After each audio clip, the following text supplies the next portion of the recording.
DElEd world में आपका स्वागत है। हमने अपनी प्रीवियस वीडियो में बाल विकास की अवस्थाओं को डिस्कस किया था। बाल विकास की मुख्यतः 4 अवस्थाएं हैं। पहली है गर्भावस्था, ये आपके सिलेबस में नहीं है इसलिए इसका सिर्फ ओवरव्यू देंगे। दूसरी है आपकी शैशवावस्था, तीसरी है आपकी बाल्यावस्था और फोर्थ है आपकी किशोरावस्था।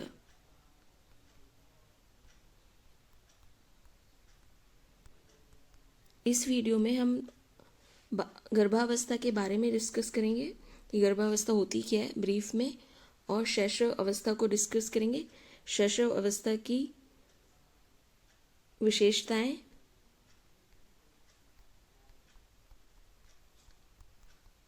शिक्षा का स्वरूप,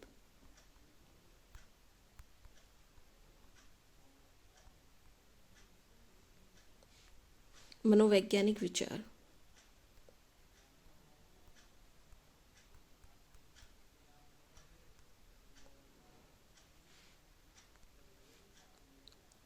इन 3 पॉइंट्स को हमने इस वीडियो में कवर किया है।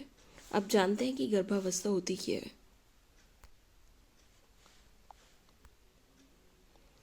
शैशवावस्था किसे कहते हैं? शैशवावस्था की विशेषताएं, शैशवावस्था में शिक्षा का स्वरूप, शैशवावस्था के संबंध में मनोवैज्ञानिक के विचार। आपके जो पेपर में आता है वो या तो 2 विशेषताएं पूछ लेते हैं। इस यूनिट से आपका 10 to 15 मार्क्स का क्वेश्चन आता है। तो शैशवावस्था की 2 विशेषताएं लिख के, बाल विकास की 2 विशेषताएं लिख के, और 2 नंबर में आपका शिक्षा का स्वरूप भी पूछा जाता है शॉर्ट क्वेश्चंस में। तो एक एक करके आपको बड़े ध्यान से पढ़ना है।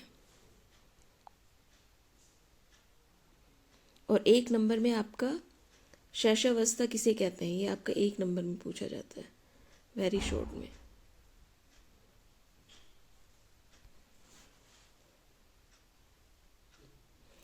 दो विशेषताएं पूछते हैं तो तीनों अवस्थाओं में कोई सी भी अवस्था है, आपकी शैशवावस्था है, बाल्यावस्था है, किशोर अवस्था है, 2 विशेषताएं तो सभी अवस्थाओं में शारीरिक विकास होता है, तो ये कॉमन विशेषताएं हैं। और सभी अवस्थाओं में मानसिक विकास होता है।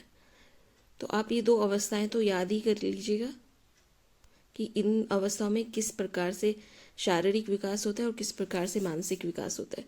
क्योंकि शैशव अवस्था में तीव्र शारीरिक विकास होता है, बाल्यावस्था में स्थिर हो जाता है, और जबकि आपके किशोर अवस्था में तीव्र शारीरिक परिवर्तन होते हैं। तीव्र और क्रांतिकारी शारीरिक परिवर्तन होते हैं आपकी किशोर अवस्था में।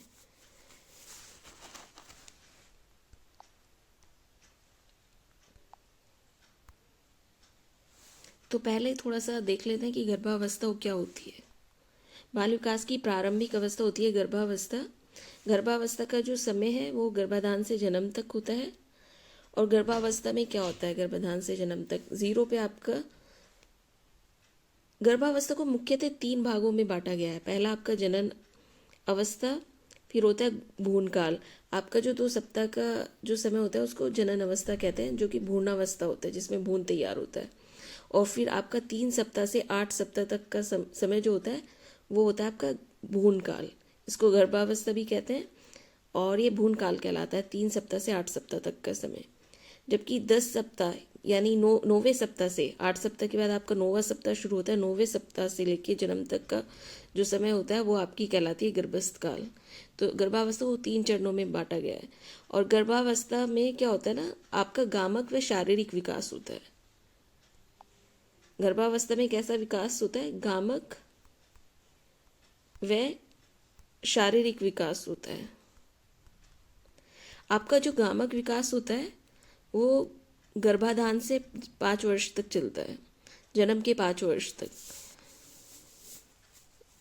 गर्भाधान से जन्म तक और गर्भाधान से 5 वर्ष तक आपका गामक विकास होता है। तो गामक विकास बेसिकली क्या होता है कि अंगों के संचालन की क्रिया और आपका हाथ पैरों को जो चलाने की क्रिया है या उपयोग है, उसी को गामक विकास कहते हैं। तो तो गामक विकास आपकी बेसिकली अंगों के संचालन की क्रिया और उसमें होने वाले गतिशील एवं अपेक्षित परिवर्तनों को कहते हैं। अर्थात शक्ति और गति के उपयोग के लिए हाथ और पैरों का विकास ही क्या है, आपका गामक विकास होता है। हाथ व पैरों का विकास गामक विकास कहलाता है। तो जब गर्भावस्था होती है तो 10 सप्ताह में क्या होता है, धड़ का विस्तार होता है। फिर उसके बाद आपका गामक विकास शुरू हो जाता है। 14 सप्ताह में निगलना व छींकना शुरू करता है। 16वें सप्ताह में सांस लेने से पूर्व की गतियाँ करता है बच्चा। फिर 18 सप्ताह में मुट्ठी बंद करता है और फिर 20वें सप्ताह में गर्दन की सहज क्रिया करना शुरू कर देता है। 24वें सप्ताह में शारीरिक व रासायनिक नियंत्रण करता है और जो 40वां सप्ताह होता है वो जन्म से पूर्व की स्थिति होती है। तो जो आपका गामक विकास होता है गर्भाधान से जन्म के बाद 5 वर्ष तक का होता है।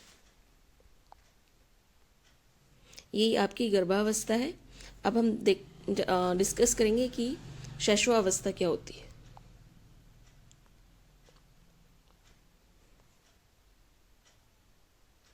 क्रो के अनुसार 20वीं शताब्दी को बालक की शताब्दी कहा जाता है, क्योंकि 20वीं शताब्दी में मनोवैज्ञानिकों ने बालक और उसके विकास की अवस्थाओं के संबंध में अनेक गंभीर और विस्तृत अध्ययन किए हैं। मनोविज्ञान सबसे ज़्यादा डेवलप 20वीं शताब्दी में हुए है। बालक के अवस्थाओं में होने वाले परिवर्तन, बाल विकास, इस सब के बारे में सबसे ज़्यादा अध्ययन जो हुआ है वो 20वीं शताब्दी में किया गया है। ये आपका रिपीटेड PYQ है, आपका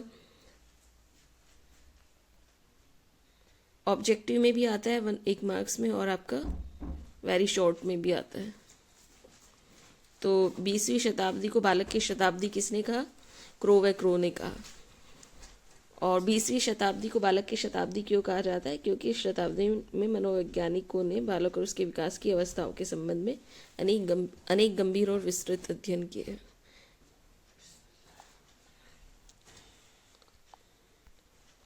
शैशवावस्था। शैशवावस्था किसे कहते हैं? शैशवावस्था का कार्यकाल जो है वो जन्म से 5 वर्ष तक का है। तो कोल एवं कुछ मनोवैज्ञानिकों ने शैशवावस्था की परिभाषा दी है। कोल एवं कुछ मनोवैज्ञानिकों ने जन्म से लेकर 18 से 24 माह तक की आयु के विकास के कालखंड को शैशवावस्था कहा है। और कुछ मनोवैज्ञानिकों के अनुसार जन्म से लेकर प्रारंभिक 5 या 6 वर्षों के काल को शैशवावस्था कहा जाता है। शैशवावस्था को अंग्रेजी में इन्फेंसी कहते हैं और ये आपके लैटिन वर्ड से बना है, इन्फेंट से। इन और फेरी, इनका मतलब होता है नहीं, फेरी का मतलब होता है बोलना। यानी जो बालक जिस अवस्था में बोलने से के अयोग्य होते हैं उसको हम शैशवावस्था कहते हैं। शैशवावस्था को सीखने का आदर्श काल जीवन का सबसे महत्वपूर्ण काल कहा जाता है।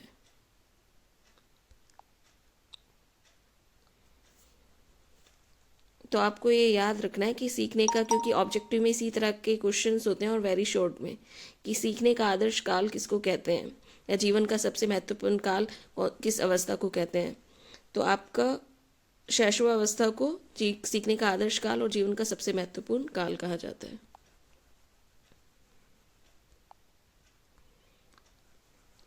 शैशवावस्था मानव विकास की दूसरी अवस्था है। प्रारंभिक अवस्था आपकी गर्भावस्था है, शैशवावस्था दूसरी अवस्था है। गर्भावस्था में बालक के शरीर का पूर्णतः विकास होता है, जबकि पूर्णतः बनता है, और शैशवावस्था में उसका विकास होता है।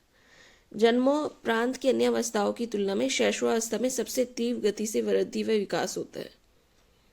तो सबसे जो शारीरिक परिवर्तन और वृद्धि और विकास होता है वो शैशवावस्था में होता है सबसे तीव्र गति से, जबकि क्रांतिकारी परिवर्तन आपके किशोर अवस्था में होते हैं और आपकी बाल्यावस्था में स्थिर विकास होता है। शैशवावस्था जीवन की सबसे महत्वपूर्ण अवस्था है, सीखने का आदर्श काल है, जीवन की सबसे महत्वपूर्ण अवस्था है, क्योंकि इस काल में शिशु का सर्वाधिक निर्देशन व नियंत्रण किया जाता है तथा बालक के भावी जीवन का निर्माण किया जा सकता है। तो 1 नंबर में क्वेश्चन इस तरह से पूछा जाता है कि शैशवावस्था सीखने की महत्वपूर्ण अवस्था क्यों है।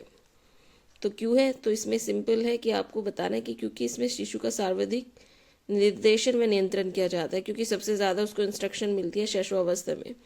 बड़े ही उसको गाइड कर रहे होते हैं कि ये करना है, ये गलत है, ये सही है, ये नहीं करना, सब कुछ कंट्रोल और गाइडेंस में करता है। इसी अवस्था में बालक के भावी जीवन का निर्माण भी होता है।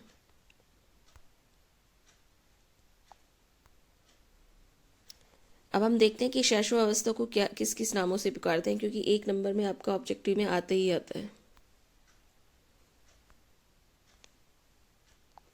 शैशव अवस्था सीखने का आदर्श काल है। शैशव अवस्था को सीखने का सुवर्ण काल भी कहा जाता है। जीवन का सबसे सबसे महत्वपूर्ण काल शैशव अवस्था को कहते हैं। खिलौनों की अवस्था शैशव अवस्था होती है। तो ऑब्जेक्टिव में भी पूछते हैं, वेरी शॉर्ट में भी पूछते हैं। इसी एक नंबर आपका आता ही है कि कौन सी सीखने का आदर्श काल या सीखने का सॉवरन काल या खिलौनों की अवस्था कौन सी अवस्था है, या जीवन का सबसे महत्वपूर्ण काल कौन सी अवस्था है। स्वार्थी व स्वकेंद्रित अवस्था है आपकी शैशव अवस्था। इसमें बालक सिर्फ अपने बारे में सोचता है, जो उसको अच्छा लगता है वो करता है, जो उसे पसंद आता है वो लेता है, वो अपने बारे में ही सोचता है। तो इसलिए इस अवस्था को स्वार्थी व स्वकेंद्रित अवस्था कहते हैं। इसी अवस्था में बच्चों की भावी जीवन की आधारशिला रखी जाती है, क्योंकि ये शैशव अवस्था पूरी आपकी गाइडेंस और कंट्रोल में होती है। तो आप जैसा उसको फ्यूचर प्लान करेंगे या उसके बारे में जैसा आप प्लान करोगे, तो वो आगे चल के वैसा ही आप रिस्पॉन्स देगा। क्षणिक संवेग की अवस्था है। क्षणिक संवेग की अवस्था से मतलब ये है कि अगर बच्चे को, बालक को कुछ नहीं मिलता है, शिशु को, तो वो रोना अपना फौरन प्रतिक्रिया देगा, या तो रोना शुरू कर देगा। अगर वो ज़्यादा खुश होगा तो एकदम हंसना शुरू कर देगा। तो इसीलिए इसको क्षणिक संवेग की अवस्था भी कहते हैं। इस अवस्था में सबसे ज़्यादा तीव्र शारीरिक व मानसिक विकास होता है, इसलिए इसको तीव्र शारीरिक व मानसिक विकास गति की अवस्था भी कहते हैं। अब देखते हैं शैशव अवस्था की विशेषताएं। शैशव अवस्था में ना अंतर्मुखी व्यक्तित्व का विकास होता है, क्योंकि बालक अपने बारे में बताता नहीं है। आप पूछते हैं तो भी नहीं बताता है, उसे जब कुछ चाहिए होता है वो तब बताता है। तो इसलिए अंतर्मुखी व्यक्तित्व का विकास होता है शैशव अवस्था में। जैसा कि हमने बताया कि शैशव अवस्था में तीव्र शारीरिक विकास होता है, तीव्र मानसिक विकास होता है। तो ये आपकी एक विशेषता है। सीखने की प्रक्रिया में तीव्रता होती है। तीव्र मानसिक विकास से एक स्टेटमेंट है कि बालक जो ना 3 वर्ष की आयु तक सभी मानसिक शक्तियाँ विकसित हो जाती हैं बालक में। जैसे कि आपका स्मरण, ध्यान, ये मानसिक शक्तियाँ हैं। तो आपका सिर्फ तर्क विकसित नहीं होता है, बालक तर्क नहीं करता है, बाकी ज़्यादातर मानसिक शक्तियाँ विकसित हो चुकी होती हैं शैशव अवस्था में। सीखने की प्रक्रिया में तीव्रता होती है। 6 वर्ष की आयु में बालक 12 वर्ष की आयु का दोगुना सीखता है। तो इसलिए शैशव अवस्था की एक विशेषता यही कि सीखने की प्रक्रिया में तीव्रता भी होती है।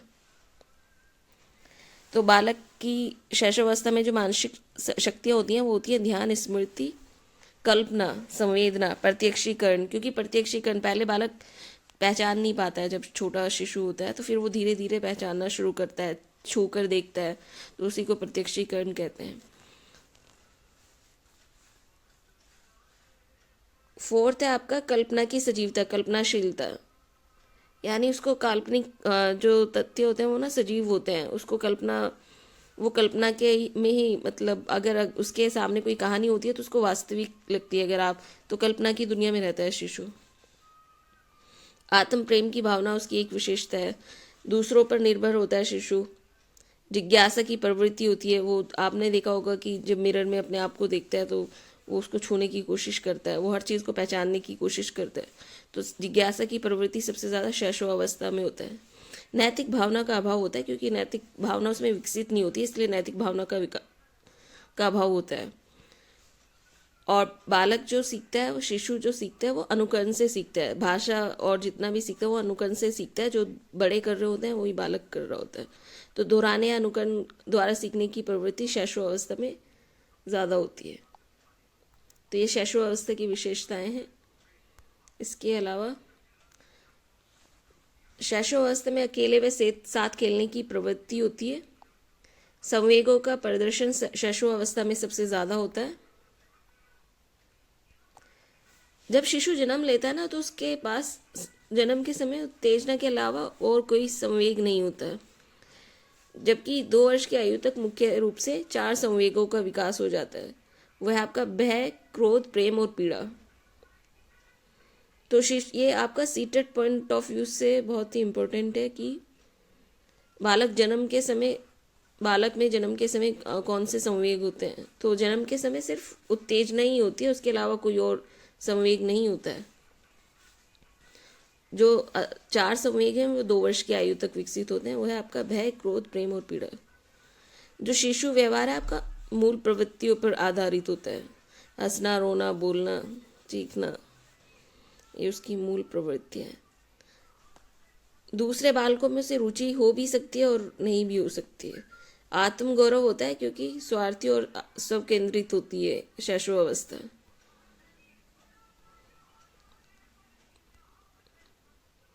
काम प्रवृत्ति होती है लेकिन परिपक्व अवस्था वाली नहीं होती है। उसको छूना उन्हें मतलब आप देखेंगे पसंद होता है, खेलता रहता है वो। उसमें सामाजिक भावना का विकास होता है शैशवावस्था में। तो आपका 2 नंबर में पूछा जाएगा या तो 1 नंबर में पूछा जाएगा कि शैशवावस्था की विशेषताएं क्या है। अगर आप 10 विशेषताएं लिख देते हैं तो आपके 2 नंबर हो जाते हैं। तो आप बेसिकली यही लिख सकते हैं कि तीव्र शारीरिक विकास होता है, तीव्र मानसिक विकास होता है, संवेगों का प्रदर्शन होता है, कल्पना की सजीवता होती है, सीखने की प्रक्रिया में तीव्रता होती है, आत्म प्रेम की भावना होती है, दूसरों पर निर्भरता होती है, जिज्ञासा की प्रवृत्ति होती है, नैतिक भावना का अभाव होता है। अगर आपसे 2 विशेषताएं पूछते हैं किसी भी अवस्था का तो आप यही लिख सकते हैं, शारीरिक विकास और मानसिक विकास। ये आपकी विशेषताएं हैं 2 अवस्था की कॉमन। तो शैशवावस्था में तीव्र शारीरिक विकास होता है, तीव्र मानसिक विकास होता है, बाल्यावस्था में स्थिर हो जाता है, किशोर अवस्था में तीव्र क्रांतिकारी शारीरिक और मानसिक विकास होता है।